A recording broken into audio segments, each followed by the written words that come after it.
Bueno, vamos a conversar ahora sí con el congresista Eder Alarcón, presidente de la Comisión de Fiscalización del Congreso, sobre la presentación del gabinete Ceballos el día de mañana y cuál va a ser el clima, pues, ¿no? Porque el señor Swing, ¿no?, ha puesto de verdad al gobierno en una situación bastante incómoda. ¿Cómo está, congresista? Ahora sí, mil disculpas por el impasse con el audio que teníamos. ¿Cómo está? Buenas noches.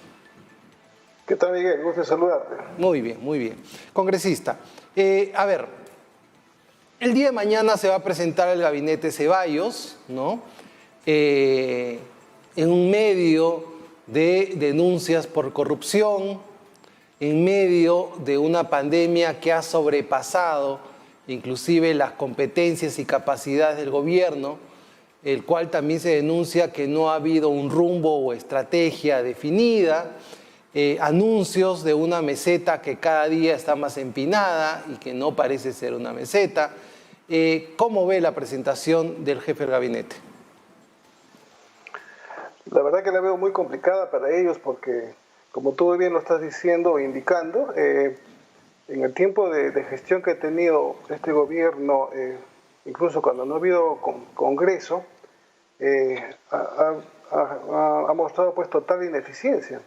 Y si hablamos en extremo de lo que es la situación de emergencia sanitaria, no ha habido nada de prevención, no ha habido una estrategia clara desplegada, y vemos ahora y nos lamentamos el número de hermanos peruanos que están pues contaminados o infectados con el coronavirus. Entonces es de mucha preocupación y por lo menos yo te adelanto que la bancada UPP Frente Patriótico vamos a votar en contra de la opinión a favor del voto de confianza. ¿No le van a dar la confianza al gabinete Ceballos, diga lo que diga, o hay posibilidad de una reflexión, de una sinceridad, de que, por ejemplo, se dé un paso al costado de la ministra de Cultura? No sé, ¿qué podría generar un giro en su decisión?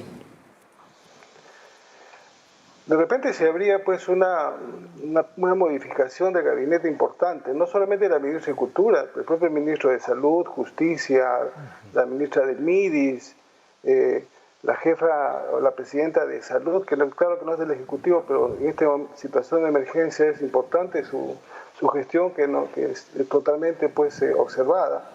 Hay una serie de agentes que no están dando pues la talla en esta situación.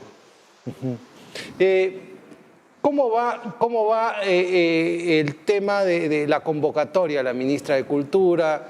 ¿En qué quedó el tema de la policía? Que sabemos que ya hay una fiscalía de lucha contra la corrupción que encabeza el fiscal Tello, que es el que está viendo esos temas, que en el peritaje ha salido, bueno, pues que le han vendido el alcohol por debajo de los grados, de acuerdo a los requisitos del Ministerio de Salud y la Organización Mundial de la Salud, mascarillas que no protegen a nuestros policías. ¿Cuál es la agenda de su comisión, congresista? En este momento en la Comisión de Fiscalización hemos nombrado 7 equipos conformado cada equipo con un promedio de 2 a 3 congresistas, y también dentro de cada equipo hay auditores de la Contraloría y también el apoyo de la Fiscalía, donde estamos investigando, digamos, tanto al gobierno regional, a gobiernos locales, el Ministerio del Interior, el MINSA y el Salud, y últimamente hemos incorporado el problema que tuvo la Contraloría, las denuncias que fueron de público conocimiento, las compras supuestamente sobrevaloradas, ¿no? Así es. ¿Cómo evalúa el funcionamiento de la Contraloría en este momento? O sea, hemos tenido unos informes, yo los veo un poco lentos, ¿no? Yo entiendo que la participación de la Contraloría es bastante post, aunque algunos dijeron que iba a haber un control concurrente. ¿Cuál es el rol de la Contraloría? ¿Está cumpliendo su rol en este momento o realmente es que no tienen presupuestos tan complicados, no lo pueden hacer? ¿Cómo lo evalúa usted? No, el presupuesto sí lo tienen. Ellos tienen anualmente aprobados casi 700 millones de presupuesto. Hasta el mes de abril, fines de abril, tenían disponible casi 530 millones. Tenían la capacidad para hacer todas las auditorías programadas en el año. Entonces, una de las limitaciones que tienen es durante la propia emergencia sanitaria, pues hay mucho de su personal que no estaba pues en condiciones físicas o clínicas para salir al campo, y eso lo ha limitado en su accionar. Ha actuado con el control simultáneo, también conocido como concurrente, hacer las visitas de control, verificar qué se está haciendo, qué se está comprando, en qué condiciones el servicio se está prestando de manera adecuada y oportuna, y espero que en los siguientes días pues sigan saliendo los informes.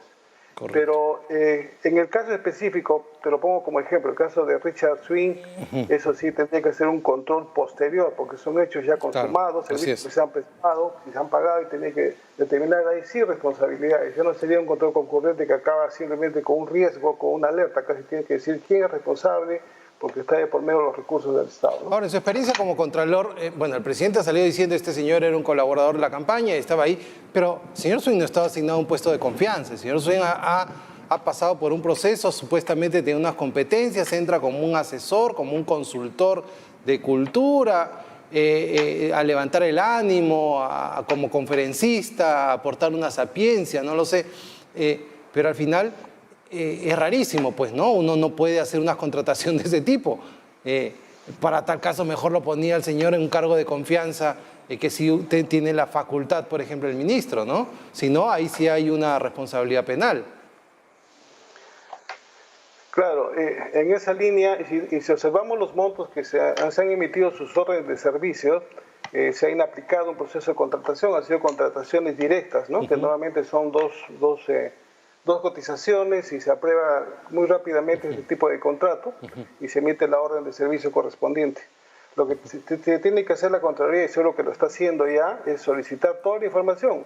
¿Qué unidad orgánica del Ministerio hizo el requerimiento? ¿Quién la firmó? ¿Cuál fue el sustento para hacer el requerimiento? ¿Cuáles fueron los entregables? Si fueron un seminario o un evento, ver quiénes fueron los participantes para demostrar si hubo o no el evento.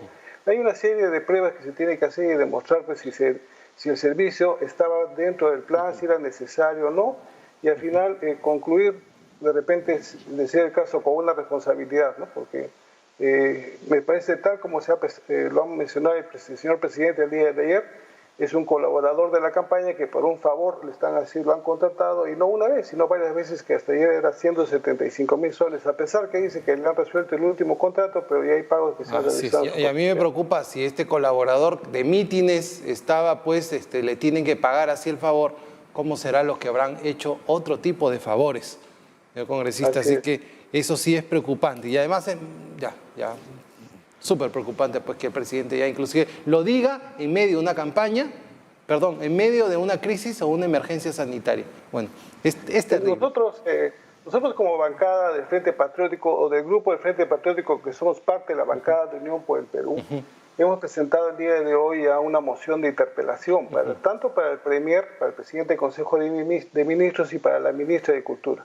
Ya está corriendo para las firmas, y de acuerdo al reglamento y del Congreso y a la Constitución, tenemos que reunir por lo menos el 15% pues, del total de congresistas, o sea, tenemos que tener mínimo 20 firmas. Espero tenerlas esta noche, la totalidad de las firmas, y presentarla mañana pues, a la mesa directiva para interpelar a la ministra de Cultura.